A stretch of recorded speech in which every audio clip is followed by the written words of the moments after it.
E, no fim, então, falar mais dos fatos hoje, de ADOs, falar sobre a condição da raiz. Se der tempo, eu acho que vai dar para falar um pouquinho de um problema de valor de contorno. E aos pouquinhos a gente vai meio que terminando, também não quero dar...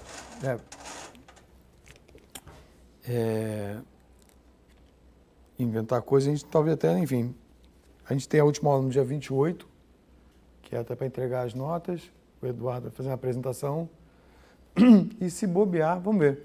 Nem sei se... Não vou forçar material para preencher. Na verdade, na média, eu estive vendo, não sei o que aconteceu esse semestre, porque na média do semestre eu dou em torno de o quê? 28, 30 aulas, no máximo 32. Esse semestre, eu acho que porque a gente pegou menos feriado, eu conto as aulas, vamos ver quanto é que dá. A gente pode chegar a 34. Não sei o que aconteceu. Acho que em termos de número de aula, o curso mais longo que eu já dei na minha vida aqui no IMBA, porque é questão, acho que de feriado, calhou. E olha que teve uma aula que a gente... Não, mas eu estou contando 34, aí tem que subtrair uma, que foi a aula que a gente cancelou por causa do falecimento do professor Elon, né?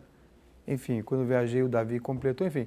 E aí eu pensei, eu vou dar as coisas que eu quero dar só uma palhinha. Como está sobrando tempo, vou dar uma palhinha de leve, muito elementar do que seria de ADPs, meio que, né, que também essas coisas de ADO, algumas coisas de ADO e essas coisas simples de ADPs é como comércio, curso, métodos numéricos e ADPs, não necessariamente sou eu que dou, então, né, seguido, análise numérica eu já não dou há um tempão.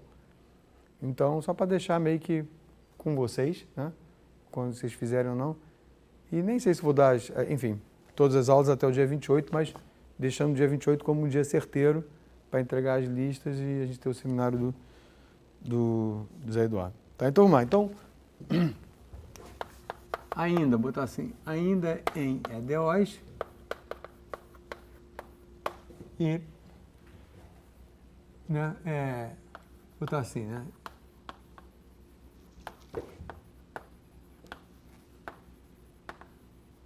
De forma panorâmica, sem todos os detalhes, para contar um pouco a história e vocês já sabem, né, livros, vários livros, inclusive Lambert, Gear, tem alguns outros, são especializados em várias análises, o próprio Isaacson e Keller, vários detalhes de análise numérica de ADOs, algumas questões bastante técnicas, enfim, com essas coisas de polinômios para lá, para cá e estabilidade de um jeito, de outro.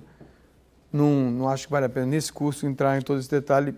Eu acho sim que com essa visão inicial, que é um pouco curso de pós a isso, com essa introdução, já que esse curso não é todo de equações diferenciais, mas certamente a maioria de vocês, se precisar, mesmo sem um curso de ADP, de ler um pouquinho para usar para um projeto, alguma coisa, já estão, com todo respeito, alfabetizados, né, no conceito, no jargão. Vai ter mais ou menos dificuldade para ler, dependendo do assunto.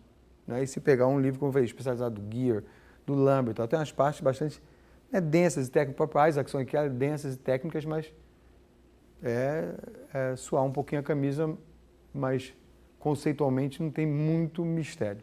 Tá? Então hoje a gente meio que, um pouco de novo ainda, chovendo no molhado, vou falar a parte de zero, vocês vão ver, vou me repetir um pouquinho, mas melhor isso do que omitir. Então, de forma panorâmica, então aqui eu peguei ainda de Isaacson e Keller, então métodos, primeiro método de passo único, depois vou falar de métodos de passos últimos, então sempre em mente a EDO geral. Então, olha só, vou tentar então escrever menos em português e depois discutir com vocês, né, nessa visão panorâmica, né, que é assim mais geral, superficial, num certo sentido, o que está sendo escrito.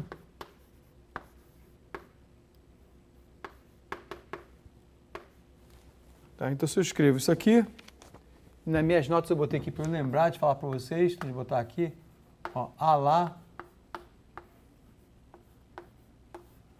Isaacson e Keller. Tá? Então, estamos já no fim do curso, já conversamos um pouquinho mais como colegas do assunto. Então, o que está escrito aqui? Ó?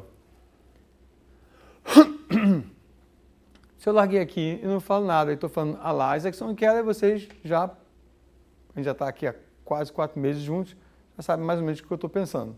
Né? Um método, isso aqui é a solução, já que eu botei Y, é a solução exata. No Isaacson e Keller nem se vai estar com Yzinho, mas também, para quem já está no assunto, sabe quando está falando de solução exata, solução discreta, numérica. Então, como estou com Y, é solução exata. Então, como eu estou falando de solução exata, já dá para adivinhar quem é esse carinha daqui. E já dá para entender um pouquinho porque eu estou falando a lá Isaacson e Keller. Porque se não fosse que a maneira, até que eu prefiro, apareceria um H2 aqui. Tá? É aquela meio que ambiguidade na maneira de escrever o erro de truncamento local sem, né, que não tem problema. Só não precisa atrapalhar, saber quando o cara que vai, né, nesse caso, esse cara vai para 0 com H. Né? Então, o que é esse Fzão aqui que eu botei? Até passei uma canetinha por cima do meu lápis nas notas na hora de escanear, sai bem pretinho. Esse Fzão, que eu tenho aqui um Fzinho, então Fzinho, campo, X é o nosso tempo, solução, espaçamento. Isso aqui, basicamente, eu posso chamar, vamos ver se vocês concordam, chamar isso aqui do método. A maquininha que faz a coisa andar, certo? E a maquininha depende de macaquices, como eu falo, que é, como é que você soma, subtrai, maquininha depende de macaquices com o campo da EDO e, claro, das outras variáveis. Tá? Então, é só isso que está sendo dito e, obviamente, é passo único, aqui está tudo avaliado em J. Tá? Então, tá aqui, botei nas notas, identifica, e tem um teorema, perdão, no Isaacson e Keller, que diz o seguinte, seja, não vou nem escrever o seja, vou economizar isso, vou escrever assim, solução, isso aqui é a solução numérica, a nossa anotação não precisa nem escrever isso, do esquema acima, onde esse Fzão satisfaz isso aqui.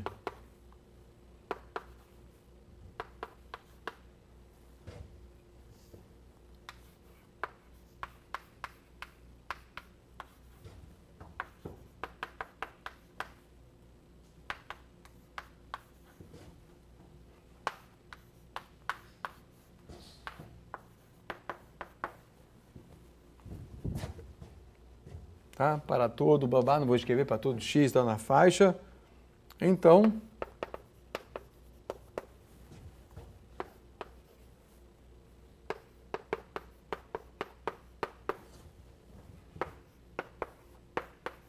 é possível produzir uma estimativa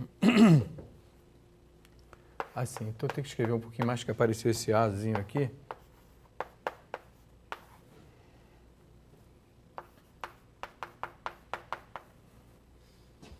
Tá? Então, a faixa daqui, então eu vou botar. Então, no Isaacson e Keller tem esse teorema aí. Eu acho que também, se eu saísse da sala, você já tinha ideia do que está sendo dito aqui e que meio que uma versão mais geral é abstrata, porque a gente está vendo a cara do método, abstrato nesse sentido, que é coisa que a gente já viu, a gente já fez, de certa maneira, parecido para Euler, a gente já viu com... Acho que na aula passada eu também rabisquei uma coisa nesse sentido. Mas o que está sendo dito aqui? Está sendo dito que se essa função daqui que representa o método for na variável aqui que é a solução do método discreto, de certa maneira tivesse essa constante como se fosse uma Lipschitz, nisso, né, se consegue produzir essa estimativa que basicamente dá para a gente ideia de convergência. Porque, de novo, apaga aqui que tem um erro no dado inicial, só para ver que vai para zero, né? E esse tal é o erro de truncamento local a lá Isaacson-Keller, então ele ainda tem ainda vai para zero com H aqui, né? Então, e aí pronto, tá? Então é basicamente isso. Então se consegue produzir tendo isso, se consegue produzir uma estimativa desse tipo, tá? Com alguns comentáriozinhos a mais. Enfim, os outros que estão aqui na nota já estavam, acho que não vou nem comentar. E aí fazer uma coisinha que vai levar a gente, né, vou repetir um pouquinho o que eu fiz na aula passada, que eu acho que eu não escrevi tudo, nem lembro de cabeça, mas eu acho que eu certamente vou me repetir um pouquinho aqui, mas eu acho que é bom. Então, deixa eu botar o seguinte, equação de diferenças, botar o linear entre parênteses, tá? Então, também seguindo Isaacson e Keller, deixa eu até falar uma coisinha, não, deixa eu escrever, já boto o comentário já, senão vai ficar um pouquinho fora de lugar agora o comentário. Então, definir isso assim, na notação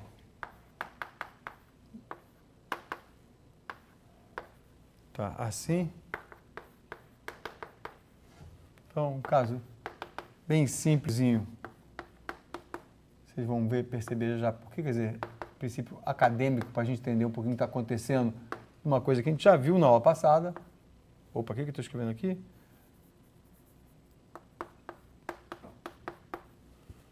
Tá, o índice vai variando, começa de um certo índice. Os coeficientes.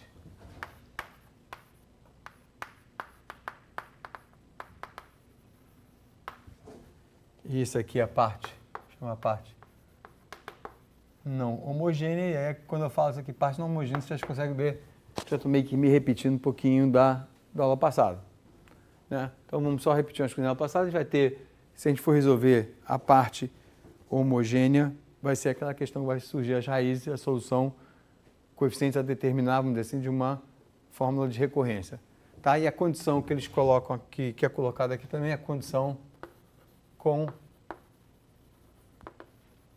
a condição seguinte, A0, AN, diferente de zero. E essa condição é simplesmente uma maneira simpática, digamos assim, compacta de dizer que desses coeficientes aqui, os extremos não são zero. Pode ter zero, pode ser banguelo, ter zero no meio, mas porque aí define quantos passos no tempo a gente está fazendo, de 0 até n. Tá? Se o fundo dos dois for zero, é porque é menos multipassos, digamos assim, né? Como, tá claro isso? Né? Então é simples. E aí,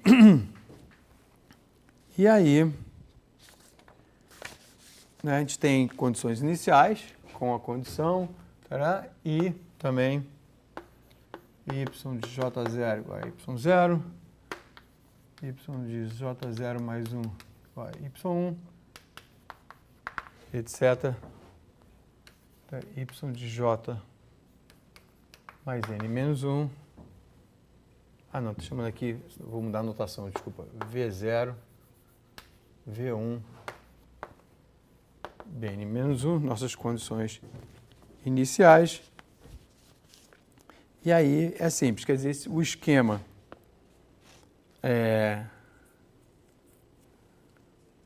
esse esquema é fácil, um esquema linear, tem solução, inclusive a parte homogênea, a gente já viu que tem solução. Então vamos ver aqui o esquema homogêneo.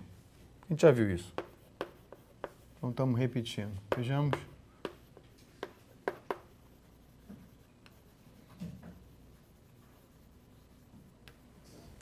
Homogêneo, que é o L.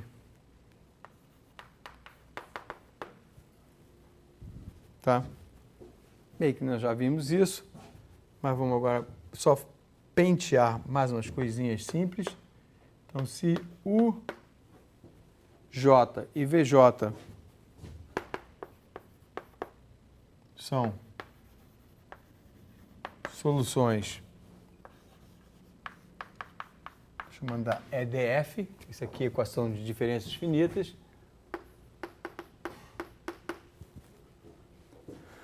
Então, YJ, isso é trivial, né? Porque é, né, linear e tal. Eu posso fazer a combinação linear desses carinhas. Simples. Depois, a gente tem o seguinte, que está na forma de um teorema, mas nem vou, é simples, nem vou escrever em todo detalhe. Se a gente tiver o seguinte, seja o J nu, vou escrever direito aqui para a notação ficar igual, for no 1, 2, por aí. Um conjunto chamado fundamental de soluções, ou seja, fundamental quer dizer, em outras palavras, LI, nada mais que isso, de soluções da EDF,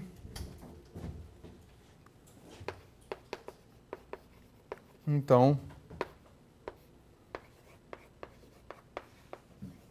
qualquer solução YJ pode ser escrita como somatório de alfa ni U ni J ni de 1 a N assim, tá? Esses colchetes um pouco, acho, para indicar vetor. Então, isso é muito simples. E aí, o que está, né? Tem mais coisa aqui escrita que eu acho que precisa, porque a gente já meio que exercitou isso. E aí a gente tem o seguinte.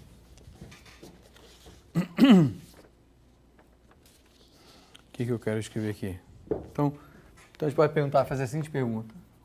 Como encontrar esse... A gente já fez isso na aula passada. Dito conjunto fundamental. Né? Seria o quê? Em outras palavras, seria a nossa solução geral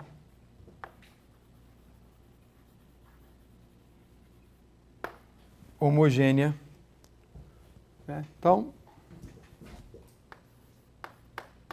fazendo o de... Estou me repetindo da aula passada. Né? A gente vai chegar ao polinômio característico. Então, fazendo isso aqui. Então, deixa eu botar aqui e escrever um pouco mais, usando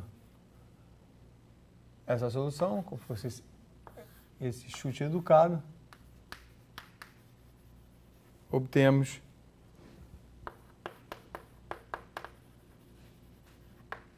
o polinômio característico. Estou chamando de Pn de x, que aparece assim, né? AN, xn, AN menos 1, xn menos 1, mais A0,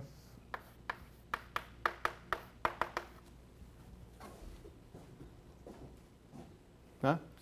Foi o que a gente fez na aula passada. E dos zeros daqui, né? Esse aqui implica em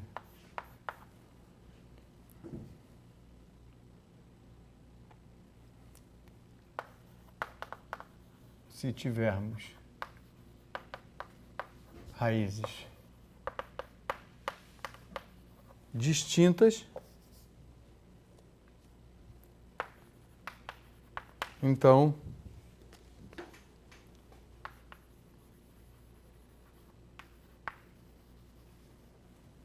podemos escrever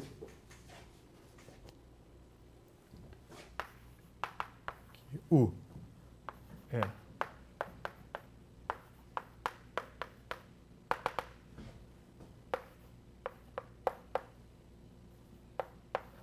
isso aqui com... E o que eu estou chamando desse U? Então, vou deixar vocês... Aqui vai ficar claro quando eu escrever agora essa matriz.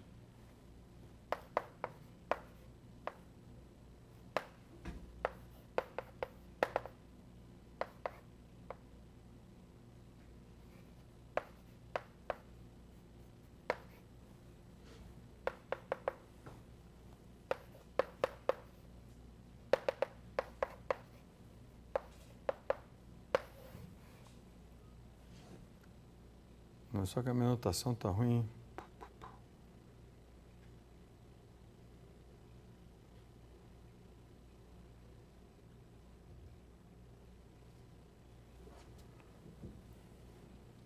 Deixa eu ver onde é que eu mudo essa minha anotação. Não sei se estava assim, eu copiei errado, mas quer dizer, botar...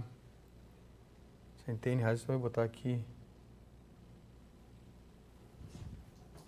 Não, peraí, deixa eu pensar um pouquinho. J0.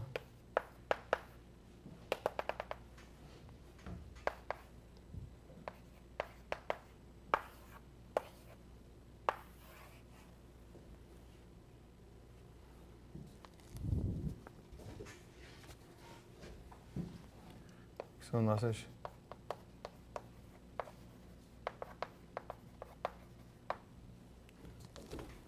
raízes distintas.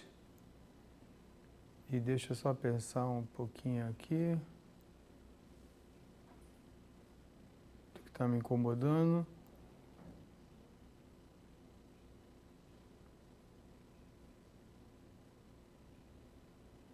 É que aqui...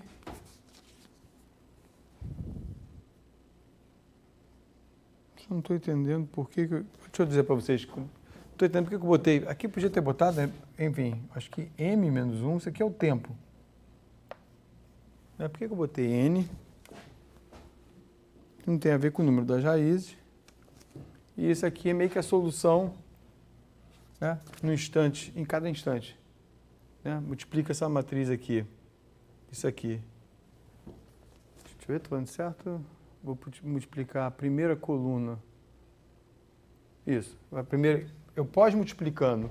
Então, só. Não sei porque está me dando incômodo aqui. Então, eu pós-multiplicando essa matriz diagonal, por isso que eu estou multiplicando as colunas por esse valor. Então, o 1 vai multiplicar todo o 1 aqui. E esse aqui é o valor inicial. E conforme a potência vai aumentando, é ele avançando no tempo. Né? Mesma coisa para esse, para esse, para esse. Então, está me incomodando aqui. Foi um lápis, talvez eu escrevi na mão rápido. Contei como n o número de raízes, também estou contando como n, porque n estou usando para o tempo. Mas não tem razão nenhuma, certo? Quer dizer, isso aqui é até um tempo que eu fui, podia ser m, em vez de m-1. Tá? Então, até pagava o n-1, está me incomodando o m-1, porque vamos até um tempo m. Né? Não está certo isso? Depois a anotação aqui, eu fui na empolgação, botei n para duas coisas diferentes, contando raiz e contando tempo, certo? E aí temos a solução geral. E aqui, justamente, o que está sendo chamado de solução fundamental, que são, basicamente, as raízes, né, avançando. Depois a gente fez na aula passada com um exemplozinho mais simples que esse, agora simplesmente é uma maneira, tem nada mais a não ser escrever de uma forma um pouquinho mais geral. Tá? Nada demais. Só vale a pena de novo, para repetir e para lembrar da aula passada da notação e lembrar para vocês o que são os polinômio característico. Tá? Mas nada demais.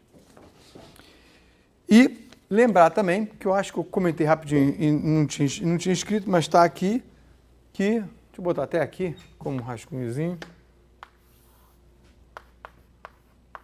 No caso de multiplicidade, a gente tem, como é que eu estou chamando? Por exemplo, eu tenho o J1 igual a, por exemplo, x1 e o J2 igual a j x1 j. Né? E aqui fazendo papel de como fosse t, o e elevado a lambda t, no caso pai de Oz. Isso aqui é equação de diferença. Tá? Vocês conferem, dá para conferir que isso é a solução. Sim, e agora aqui é um bom lugar para lembrar o que eu ia falar, me freiei para falar depois em contexto e já... E tem alguns livros, inclusive tem um livro que eu esqueço agora o nome, eu ia anotar e esqueci, mas os autores aí é fácil de achar, que chama assim Bender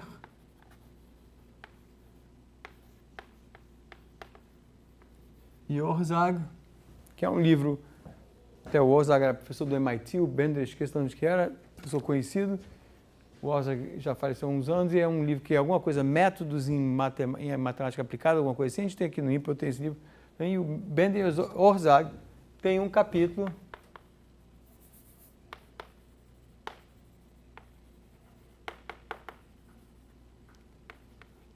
sobre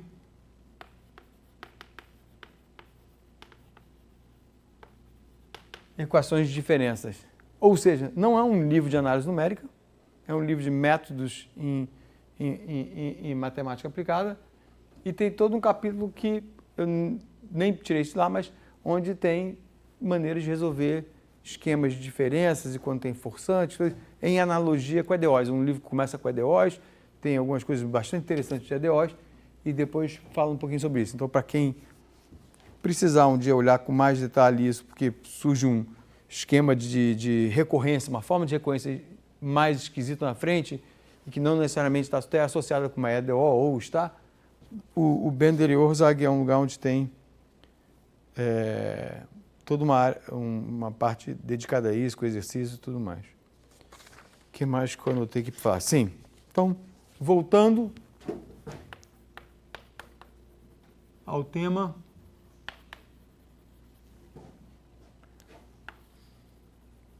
consistência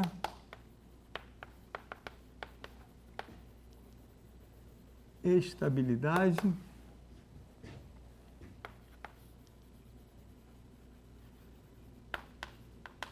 e convergência. E refrescando a memória, eu vi que o próprio livro do Lambert, que é especializado em EDOs, algumas partes ele manda os detalhes olhar no Isaacson e Keller. Então, né, o Isaacson e Keller mais grossinho e tal, não é especializado em EDOs, mas em algumas partes faz todos os passos, todos os detalhes das partes técnicas. Então, a gente já viu, né, o teorema da equivalência. Aqui vimos.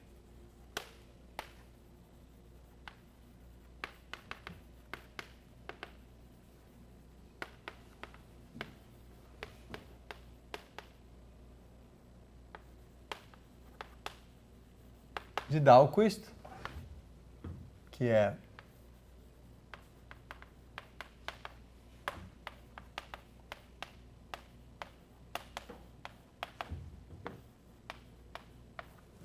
escrevendo aqui de forma bem simplificada, consistência mais estabilidade igual a convergência. Mais um comentário também que eu vou esquecendo de falar e comento. Um bom livro de métodos numéricos, bem escrito também. Ele é um pouco ruim de achar, porque não sei porque ele inventou a maneira de separar as seções de uma numeração esquisita, se não me falha a memória, no índice remissivo. Ele usa pelo número da seção e não pelo número da página. De vez em quando é difícil de achar, mas é bem escrito. É o próprio livro do Dahlquist. A gente tem aqui também no IMPA um clássico, um livro dele, de métodos numéricos. Também é um livro que algumas coisas eu gosto de estudar por lá. Anos atrás gostei. Ok, então, e a gente viu que nesse teorema isso aqui era fácil de ver, isso aqui era mais complicado, né? E que era muito legal saber que essas duas coisas, que estabilidade, dava para a gente convergência. E que, em outras palavras, relembrando, consistência é uma certa proximidade, assintoticamente falando, dos operadores, um diferencial, o outro de diferenças, e estabilidade é uma certa proximidade de soluções. Então, o teorema está vagamente falando, né? Se for ver todos os detalhes, o problema tem todos os seus passos técnicos, né?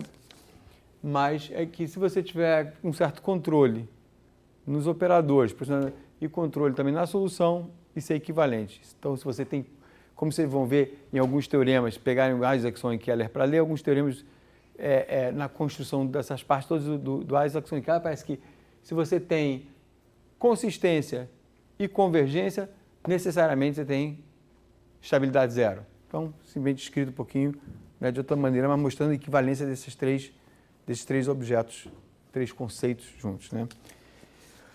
Ok, então, dado o que a gente vê aqui, dado o PVI, problema de valor inicial, e hoje, daqui a pouco a gente vai ver um problema de valor de contorno, problema de valor inicial. Tá? Então, imagina todo mundo consegue, mesmo que não tenha visto isso antes, não fez o curso de EDO, mas imagina o que é. Problema de valor inicial, vou falar de evolução, porque eu estou pensando em tempo, mas não precisa ser tempo, porque o problema é que você sai do valor inicial e vai embora transcrevendo, escrevendo essa órbita, né? Seja na dimensão que você quiser. Então, o problema de valor inicial. O problema de valor de contorno, como a gente vai ver daqui a pouco, é você, no problema está dito, você tem que sair daqui e chegar lá, e o problema é saber como é que você chega lá, né? Que é o problema de valor de contorno. Então, a gente já vai falar sobre isso. Então, ok, então, dado o valor do problema inicial, escrito na nossa forma usual, né? Esse F em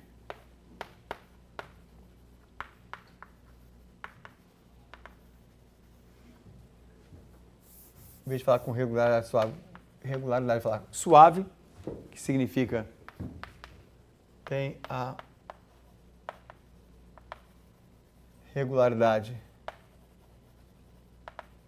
necessária para o que se quiser demonstrar. Nesse caso aqui, eu não vou nem escrever, mas está nas notas, são derivadas parciais até uma certa ordem, que tem a ver com o que o método tem. E dada a grade, temos o seguinte EDF, equação de diferenças. Vou escrever assim.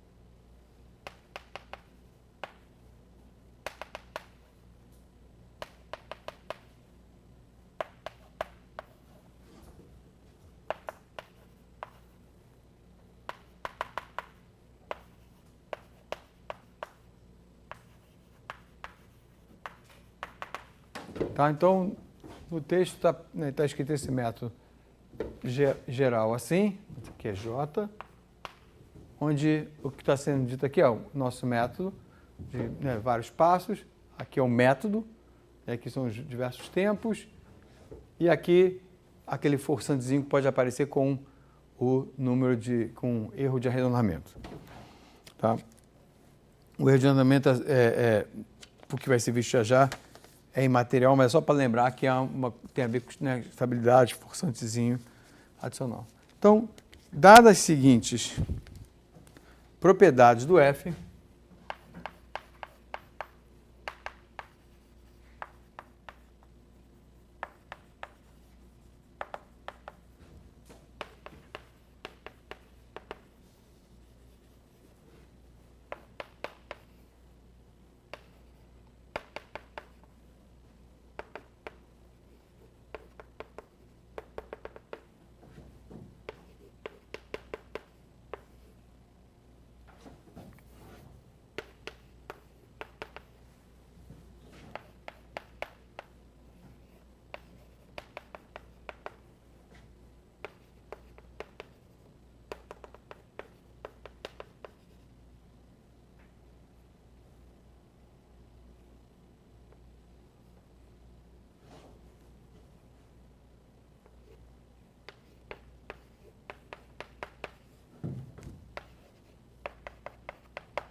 Peraí que eu só ver o que é isso.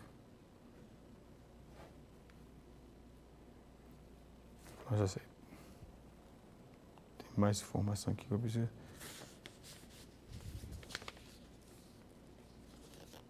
Certo? A gente pode definir o seguinte.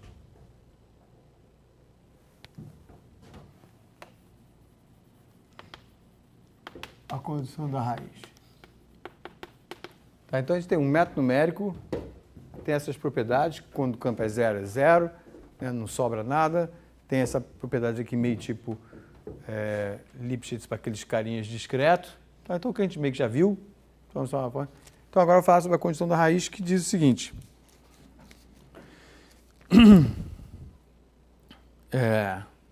Não, antes de falar da condição da raiz, eu botei aqui no pé da página uma coisa para vocês ficarem a par disso. Então, por exemplo, isso está no Lambert. O Isaacson, eu quero ler rapidinho, não achei. Então, para métodos do tipo, a gente vê, tipo o método Adams, Bashforth e Moulton. Se a gente tiver o seguinte, um método, eu queria comentar isso, de coisas, de novo, para vocês terem vários conceitos, multipassos linear. O que é um método multipassos linear?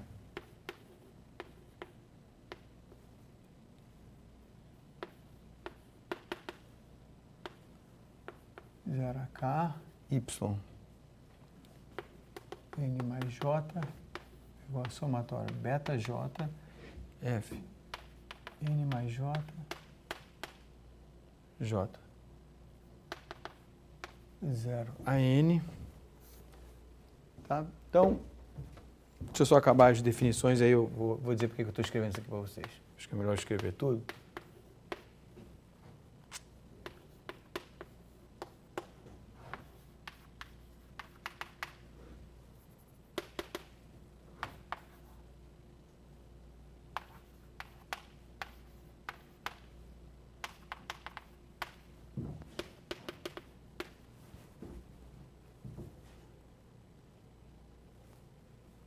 Aqui eu estou bagunçando, ó, eu trocando K com N, vou escrevendo rápido, falando.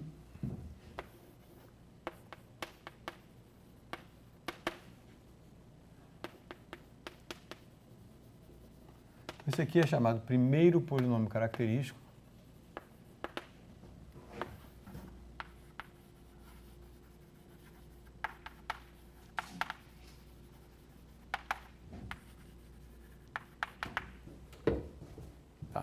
E aí aqui eu vou, no espacinho vai faltar falar a condição da raiz, tá? Enfim, introduzindo coisas para vocês de novo, para facilitar, tá solto, como eu falei, um pouco panorâmico, mas para facilitar a leitura. Então, olha só, comparem por um segundinho, esse método que está aqui, esquece ali aquele forçante que tem com arredondamento, só botei porque tá para vocês reconhecerem olhando no livro, e compara com esse método que está escrito aqui, né? O que a gente vê de diferença desse método? E já começa a botar o dedo numa coisinha para vocês prestarem atenção aqui, né? O Lambert, quando escreveu isso aqui, para poder definir esses dois polinômios, então deixa eu voltar para trás para ir motivando. Esses dois polinômios nada mais são do que um polinômio com os coeficientes daqui, esse é o primeiro, e um polinômio com os coeficientes daqui. Tá? Onde está aqui o polinômio em zeta, um número complexo, ele vai da potência j, que está o j aqui, ele vai da potência j, que está o j aqui. Tá? Então, nada mais do que isso, por enquanto. Então, talvez é até bom a gente lendo ao contrário. Então, por isso que eu quis parar aqui. Então, tem esses dois polinômios característicos, a gente vai ver que a condição da raiz, que dá para a gente estabilidade zero, tem a ver só com esse polinômio característico. Tá? Então, anúncio para o que vem em alguns poucos, em um minuto. Método multipassos linear. Aqui eu tinha falado só assim meio que método multipassos. A EDO ainda meio está com esse F aqui. O F está aqui e o F está aqui. Então, deixa eu entender a palavra linear. Talvez até você já tenha entendido, mas deixa eu botar isso às claras. A EDO não é linear. Mas, da maneira que eu falo aqui, coloquialmente, ninguém tem permissão de escrever isso na lista de exercícios, fazendo macaquices. Isso a gente só fala aqui na aula, fica gravado, mas não pode escrever. Então, fazendo macaquices na hora de escrever o método, aqui apareceu esse Fzão, que está fazendo certas macaquices com o F por alguma razão, para estabilidade, para precisão e por aí vai. Então, nessa anotação daqui, ó, não necessariamente esse F daqui pode aparecer de uma forma complicada. Já vou dar um exemplo aqui. Já esse F daqui é uma combinação linear de Fs, tipo o Adams-Bashforth e o Adams-Moulton, que são o método explícito e o método implícito, como nessa maneira de pensar é linear, que é simplesmente uma combinação linear dos campos em tempos diferentes. Tá claro?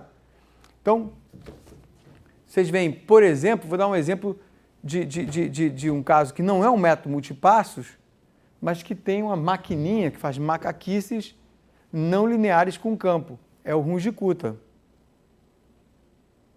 Concordam?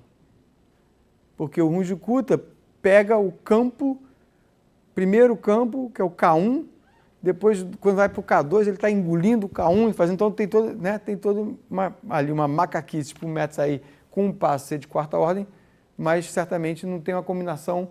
Quando a gente faz uma combinação, não é uma combinação pura e simples linear dos campos de certa maneira, né? O F aparece dentro, enfim. Tá? Então, queria chamar a atenção para isso. De novo, até agora a terminologia. E aí vem a condição da raiz. Super simples e que eu acho que agora a gente tem uma intuição adquirida, não para saber que isso é equivalente, mas para saber que isso é bom e que para falar, acho que dá para acreditar, que é o seguinte... Condição da raiz.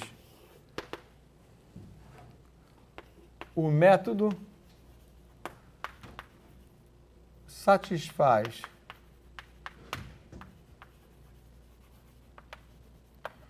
a condição da raiz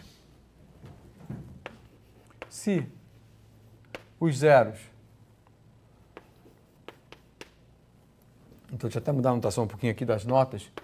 Do Rho de zeta, porque já fica claro que é porque como nas notas eu escrevi isso depois, né, eu mudei um pouco a ordem agora, então os zeros do primeiro polinômio característico são tais que o valor absoluto de zeta_i é menor ou igual que 1, com zeta_i igual a 1 apenas para raízes simples.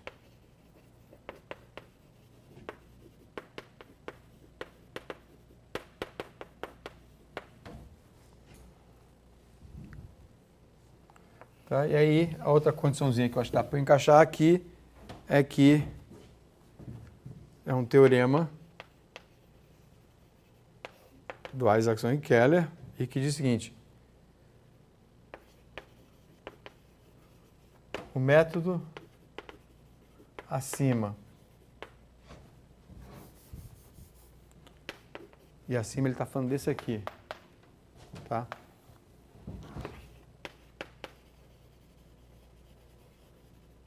É convergente e F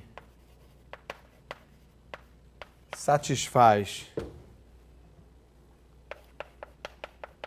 asterisco 2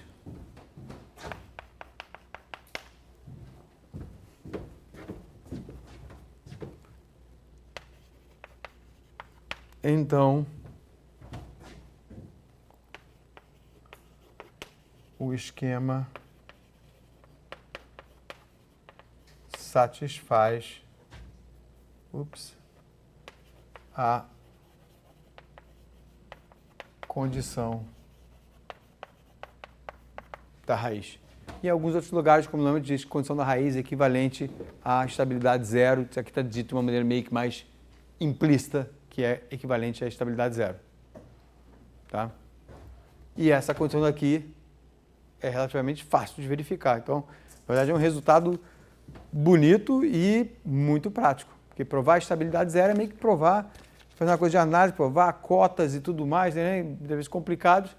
E aqui não, é ver só os zeros de um polinômio característico E agora espero que eu tenha compartilhado com vocês a intuição de por que isso aqui é raiz simples, que está um pouco ali, para não ter aquele J na frente e não ter um crescimento linear no tempo. Tá? Então, por mais que a coisa seja um pouquinho assim, aqui e ali, para não ter que fazer todas as coisas técnicas, está no livro, se algum dia precisar, porque vai provar alguma coisa, pega e estuda do livro os detalhes técnicos, mas a história, espero que esteja fazendo sentido e se juntando, né? E é isso. Então, esse polinômio característico daqui, e que a gente viu com o exercício da aula passada, querendo melhorar a ordem do erro do truncamento, a gente se deu mal, que a gente pegou um método que era incondicionalmente instável, porque uma raiz era -2, né? Algo assim. Então, a gente já começa a ganhar essa intuição para isso, e aqui a gente meio que finaliza essa parte dessa forma. Tá? E vocês têm... Aqui eu meio que termino um pouco a parte da parte de evolução, e agora eu vou falar um pouquinho de problemas de valor de contorno.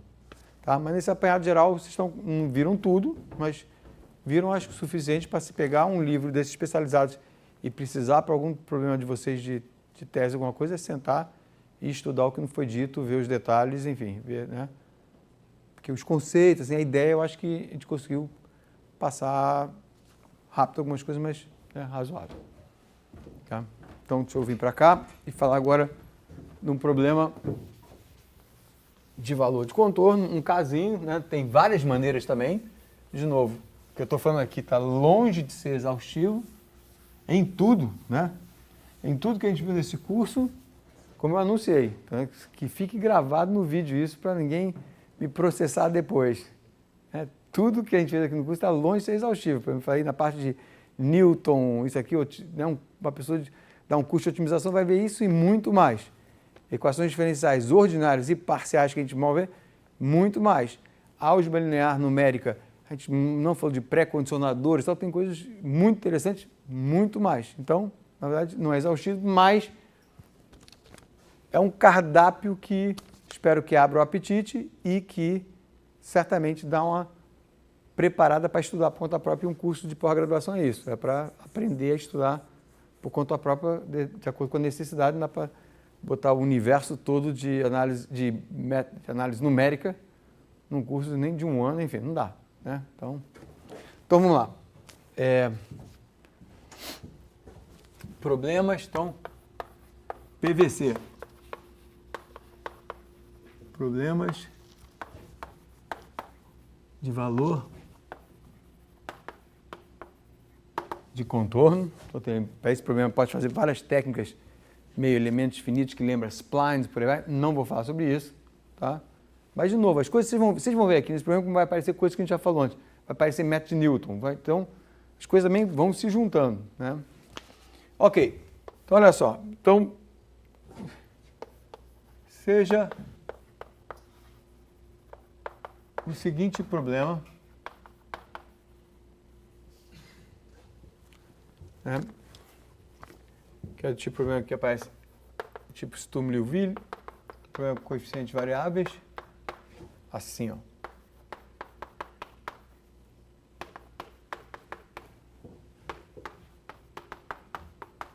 Assim, quem quiser estudar, né?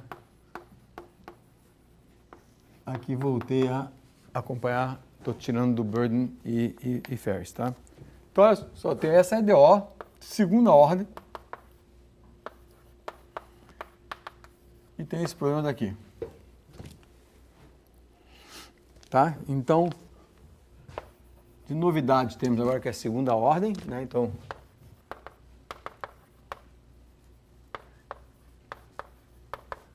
em x, a segunda agora x não é tempo. Se quiser, pode pensar em tempo também, não tem problema.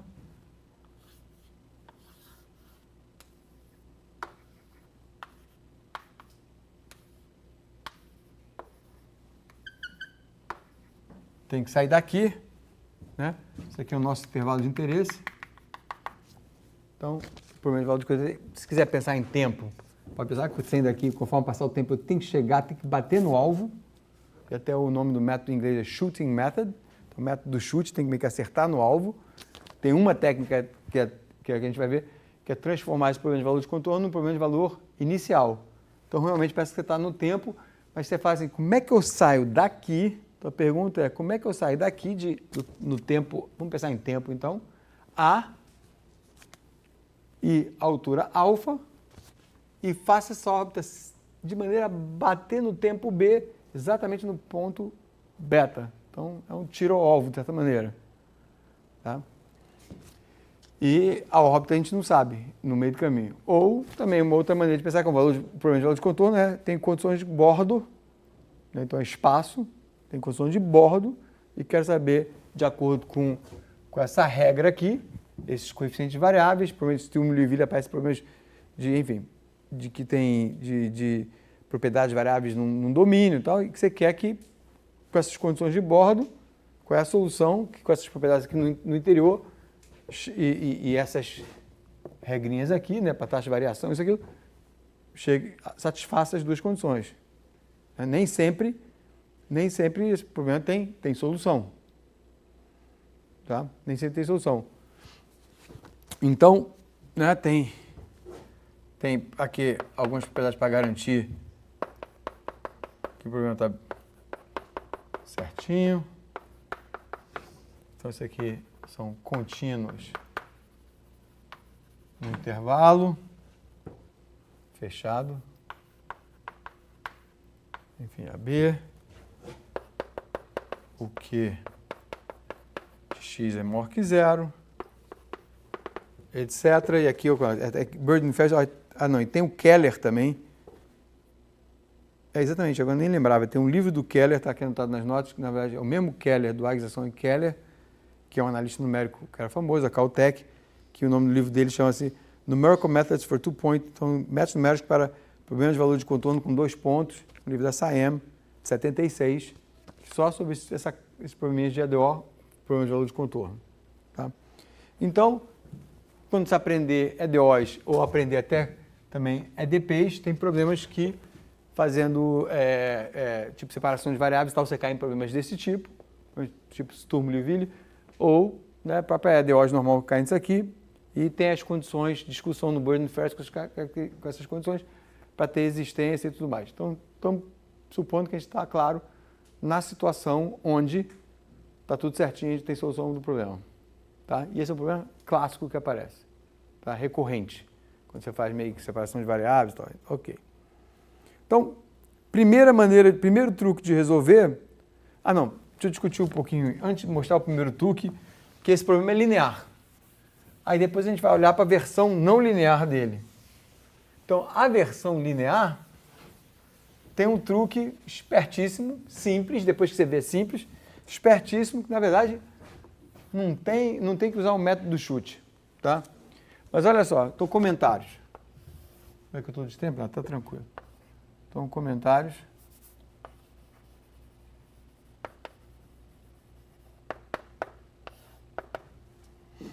Primeiro comentário.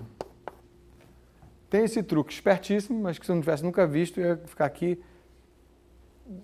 feito peru na roda, caçando aqui até acertar o truque, que é baseado no fato de que essa EDO é linear, né, coeficiente variáveis, mas ela é linear, e você pode, então, pela linearidade dela, usar meio que uma superposição. A gente vai ver isso já já. Se eu não conhecesse esse truque, e me dessem esse problema para eu resolver aqui, agora, e aí eu vou passar essa bola para vocês, qual é a maneira de resolver esse problema com o que a gente aprendeu?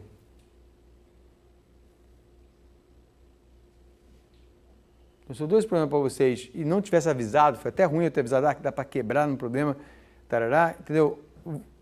Esquece momentaneamente que esse problema dá para pensar um pouco o que você atira e acerta lá, que tem um intervalo, tem que satisfazer as condições nos dois extremos, tá?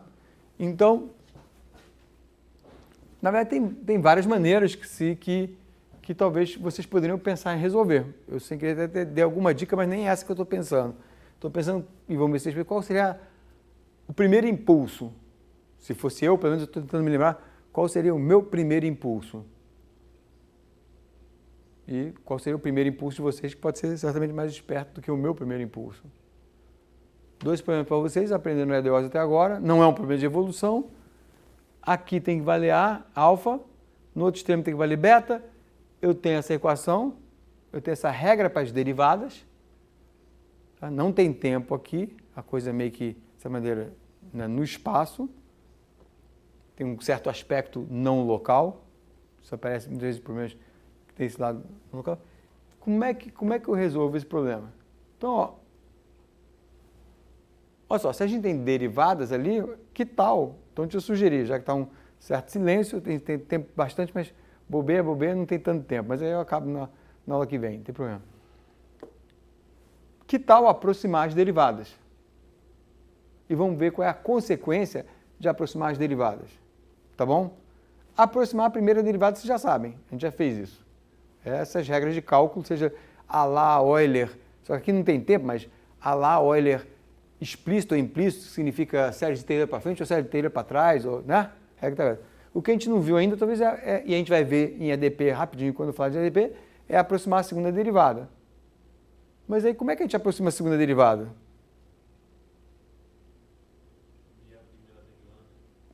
Primeiro impulso usa a fórmula da primeira derivada 2 vezes, é isso que você quis dizer? Elvis, que eu não ouvi direito, né? Usa a fórmula da primeira derivada, para a primeira derivada você tem a segunda derivada. Ou, e que muitas vezes dá a mesma coisa, ou série de Taylor, assim, olha só. Deixa eu botar aqui, como é que eu vou chamando? Vou chamar de J, então deixa eu botar aqui. X, YJ mais 1 é igual a YJ, delta X, YJ linha, mais delta X sobre 2, Y2 linha J, menos delta X sobre 3 fatorial, Y3 linha J, tá? Vai para cá. Aí, olha só. Aí eu paro um minuto aqui e falo o seguinte, que aí já vi isso, então já sei algumas das típicas macaquices com Taylor. Isso aqui começou com série de Taylor, certo? Aí eu olho para cá e a gente falou, quando a gente viu, subtrai, olha só, subtrai isso daqui, divide por isso aqui, eu tenho já a primeira aproximação da minha primeira derivada. Foi como a gente fez Euler explícito, certo? Mas agora eu não quero a primeira derivada, eu quero a segunda derivada. Logo, será que eu consigo fazer uma outra série de Taylor para matar a primeira derivada? Resposta, sim.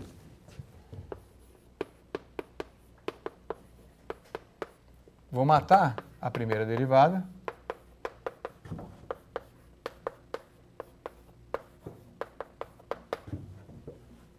Não, aqui era mais, perdão, agora que é menos, viu? Eu já estava pensando antes, vocês já podiam ter reclamado. Soma. E nós vamos ter que YJ mais 1 menos 2YJ mais YJ menos 1 dividido por delta X2 aproxima, certo? Somei, não subtraí, né? Somei isso com isso, 2 isso passa para lá com menos 2, morreu, meio com meio dá inteiro, divido, está lá. Beleza? É uma derivada centrada no J para a derivada segunda. Então, eu não vou escrever mais, porque na verdade isso nem está nas notas, essa parte da diferença física, mas quando eu estava separando isso aqui, vou falar de diferenças finitas. Então, eu vou falar agora o resto meio que em palavras, e certamente com isso aqui está no bolso de vocês, mas não vou fazer isso, porque eu vou mostrar outro truquezinho, uma variante, tá? Então, independente de nem ter tempo, nem isso, a gente tem tempo para acabar o que estava programado. E o que eu faço agora? Se eu substituo isso aqui, tá? Isso aqui vão virar PJ, na verdade é só pensar que eu estou com a EDO nos pontos da grade, certo? Esse daqui eu já sei aproximar, por exemplo, por essa fórmula daqui. Então, esse aqui é o J. Vocês concordam que isso aqui acaba virando uma matriz A, Y igual a B, certo? Onde a malha. É isso aqui. Tá? E se quiser eu resolvo, como esse ponto aqui eu sei o valor dele, eu vou calcular a segunda derivada aqui, eu tenho esses dois pontos vizinhos, esse aqui eu não sei, mas esse aqui eu sei, então para um desses caras aqui, isso aqui é igual a A. Não é igual a A, não, igual a alfa. Tá? E isso vai me dar componente do B, coisas conhecidas.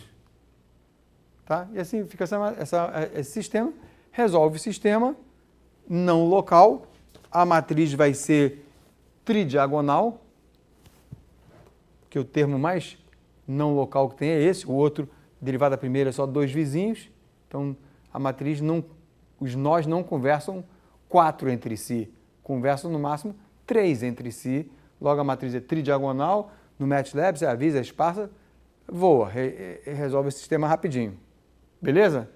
Uma maneira de resolver, tá? Mas esse problema daqui tem o seguinte truque, e que é legal como truque, porque um truque é um truque, e a gente monta a bagagem de truques vendo truques, né? E depois o caso não linear é inspirado por ele. Então, por isso que tem o seu valor. Tá? Então, primeira maneira é a seguinte, quebramos, então essa seria, eu chamei de 1, né? Isso aqui seria 2, quebramos o PVC em 2 PVIs. Como?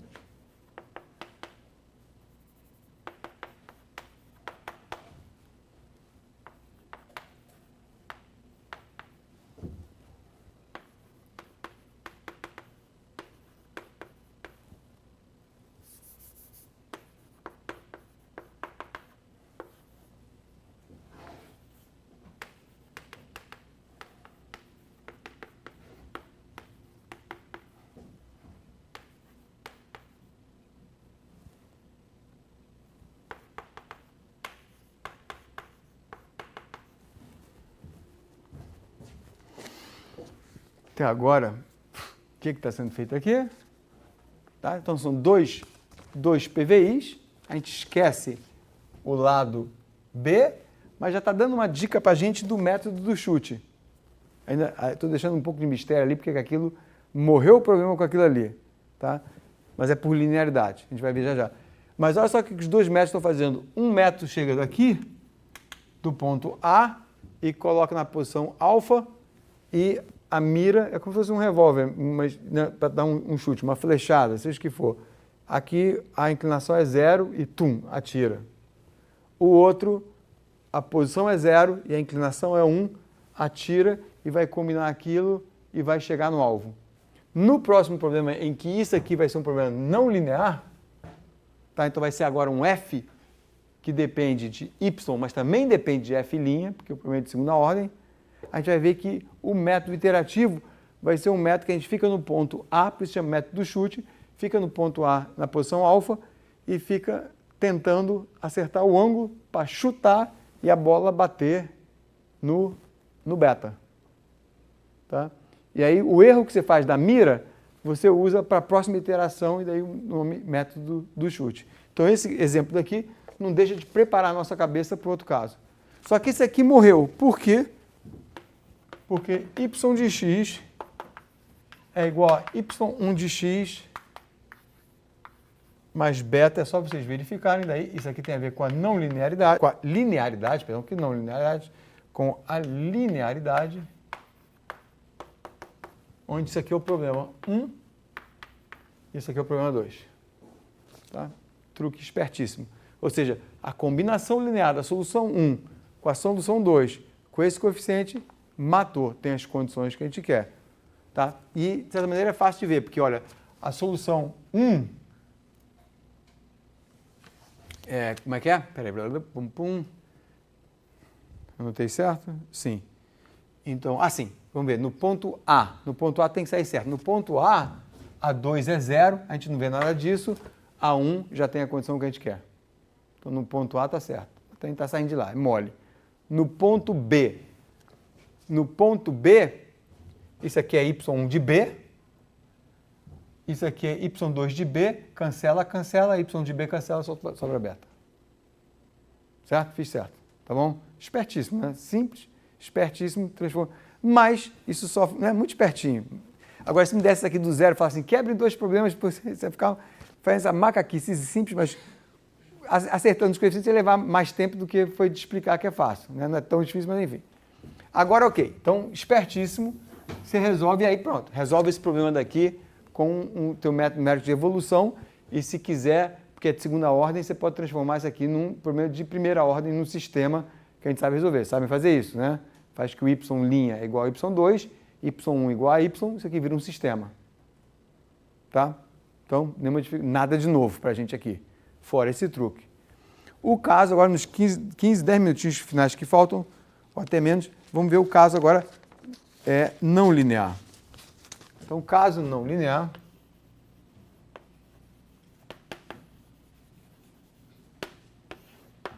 o problema é assim.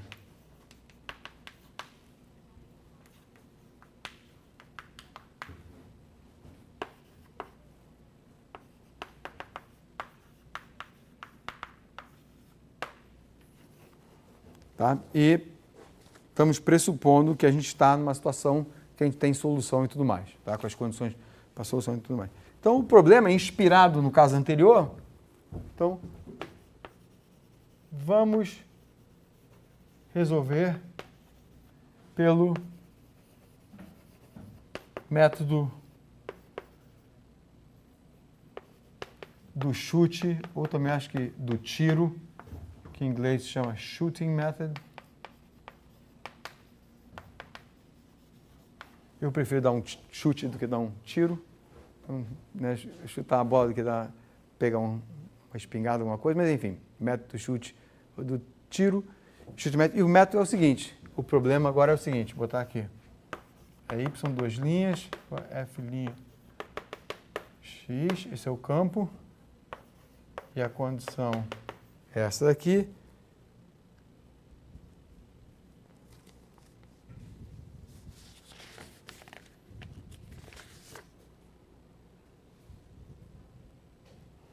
Eu tenho um typo aqui, nossa, eu já usei essas notas mais uma vez e não reparei. Isso aqui tem que ser, não f de b, mas f y de a, né?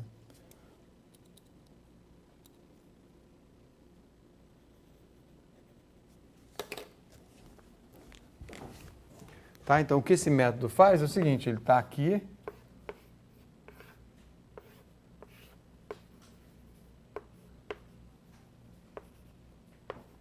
E essa inclinação de como vai sair o chute dali é esse tzinho aqui, variável é meio que a inclinação a determinar. Certamente, né, se a gente souber essa solução, tem uma inclinação ali que você saindo dali vai chegar aqui no alvo certinho. Então, o que o método quer fazer é o seguinte, você sai com essa inclinação,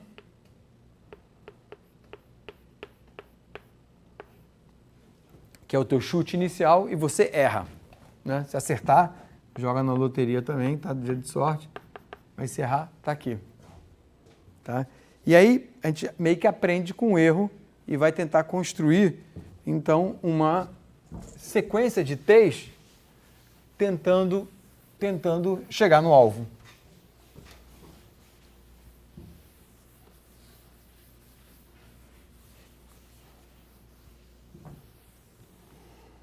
Tá? Então, como é que faz? Então, queremos, deixa eu aproveitar esse espaço aqui, para ver se eu só uso mais aquele quadro, eu acho que sim, queremos T1, T2, TK, etc., de tal forma que, no limite que K for para infinito, y de B TK seja igual a y de B igual a beta, ou seja, eu acerte no alvo eventualmente, né? No limite, né? Que essa coisa vai, né, acerte no alvo. onde essa notação está dizendo aqui a órbita que tentou acertar em B com a inclinação TK. Quer dizer, não, que depois de, digamos assim, tempo B, tentou acertar em B, não, tentou acertar em beta. Eu tropecei na língua e falei, né? Então, essa aqui é a órbita que, na localização beta, qual era o valor dela para aquela inclinação TK. Isso aqui não necessariamente era beta. Eu falei beta aqui, mas é B. Estou eu trocando beta por B. Tá claro? Né? Então, é esse carinha daqui. É esse valor daqui. Uma inclinação TK é esse valor daqui. Então, a gente vai fazer o seguinte, considere a função. Então, olha, matematicamente, a gente vai agora, quer dizer, matematizar, vamos fazer assim, nós vamos matematizar o nosso pedido. Ou seja, eu quero acertar o alvo. Então, eu quero acertar o alvo, matematicamente, significa considere a função f de t, que eu vou definir como y de b t menos beta. Então, está escrito ali em uma expressão matemática, eu quero acertar o alvo. Certo? E, de certa maneira, já dá para ver que vai aparece um Newton aqui. Certo? Se eu souber achar o t, que é a raiz disso aqui, igual a zero, eu tenho a minha inclinação perfeita para, acertar o alvo. Tá? Então, essa aqui é a expressão quero acertar o alvo. Tá? Ok, mas a gente não tem essa função. Né? É só para organizar as ideias. Né? Então, a gente faz o seguinte, método da secante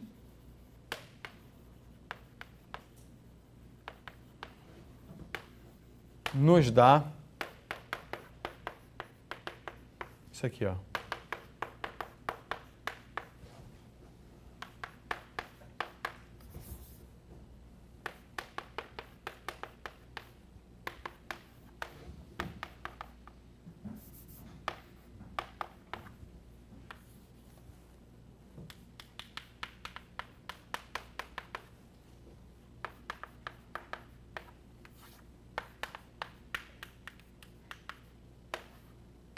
Aqui porque é chamado de método da secante. Se eu não conheço quem é essa função, eu não conheço a derivada dela, obviamente. Certo? Então, isso aqui para mim não é útil, eu aproximo pela secante, porque eu vou construir uma sequência de f's, então eventualmente eu tenho esses f's, mas nunca vou saber qual é essa derivada, porque essa função, se eu soubesse, acabou o problema. Né? Eu não sei. Tá claro? Então, de novo, aqui é a maneira de matematizar a pergunta, quero acertar o alvo, como não sei quem é f, eu dou essa expandida nele para tentar daí extrair uma sequência de t's, de inclinações do meu tiro, e do Taylor eu não tenho essa derivada, então eu aproximo lá pelo método da secante, e aí, meio a lá método de Newton, eu digo o seguinte, vamos supor que isso aqui seja aproximadamente zero, então eu escrevo que é aproximadamente zero, vamos dizer que eu estou meio que acertando, pedindo se eu acertar, que é um pouco no espírito de Newton, a gente tem isso aqui.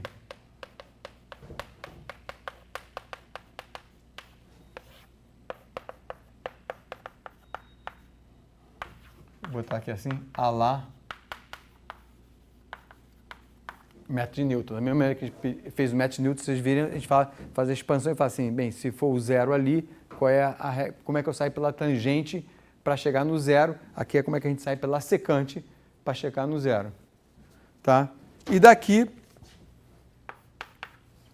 para terminar, dá a seguinte formuleta para eu ir melhorando a minha mira.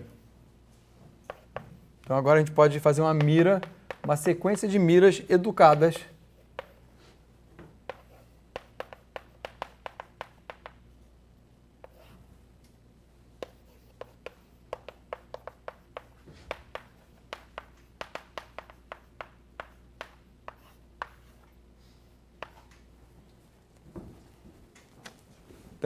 Dessa maneira. Tá? Ou seja, daqui, organizando e lembrando da definição do F, a gente tem essa expressão que diz o seguinte, atirei com TK, vi onde é que bateu, tem que lembrar também meu chute anterior, certo? Então, fica com a memória dos teus dois erros recentes, calibra a tua próxima mira agora a tua próxima inclinada a partir da inclinada anterior, corrigida por isso daqui. Tá? E daí para provar que isso converge e tal, enfim, aí vem outra história, mas em princípio, pelo menos formalmente, a gente construiu o método do chute para isso ir se aproximando, no caso, não linear. Tá? E aí vocês veem que um pouco a inspiração vem um pouquinho, enfim, daqui que a gente vê que com duas inclinações, no caso linear, dá para compor, enfim. Tá? Então essa é um método para problemas de valor de contorno, não é o único, tem outros métodos, lá elementos finitos, enfim, como se tem um livrinho que mostra essas coisas, tipo também, quem quiser o nome de livro, é Strang e Fix, que é um livrinho de elementos finitos simples e que tem uns problemas desse tipo e que aí lembra um pouquinho, quase que um pouquinho de splines, porque vai quebrando esses subintervalos, vai aproximando, enfim, tem várias maneiras de fazer, mas como eu falei, o céu é o limite para falar de tudo e aqui está uma pinceladinha em problema de valor de contorno, tá? E a gente para a aula aqui agora e aí na aula que vem eu vou dar uma pinceladinha rápida de ADPs, muito rapidamente, tá? Já falei de derivadas segundas, vai ser basicamente isso agora. A gente vai ver talvez a equação da onda, a equação do calor, não precisa saber ADPs, como eu falei, não precisa saber o ADOs, só para mostrar como é que as coisas dá para entender, mas complica um pouquinho, mas também não complica, enfim, mas aí a análise numérica é outra história, mas é tipo assim, então, quem quer que dê o curso de métodos numéricos e ADPs, se gostarem, faz o curso e tal e tal. E não é nem propaganda para mim, que certamente semestre que vem eu não estou dando esse curso, então, mas só para deixar um pouquinho o sentimento de qual seria o próximo passo.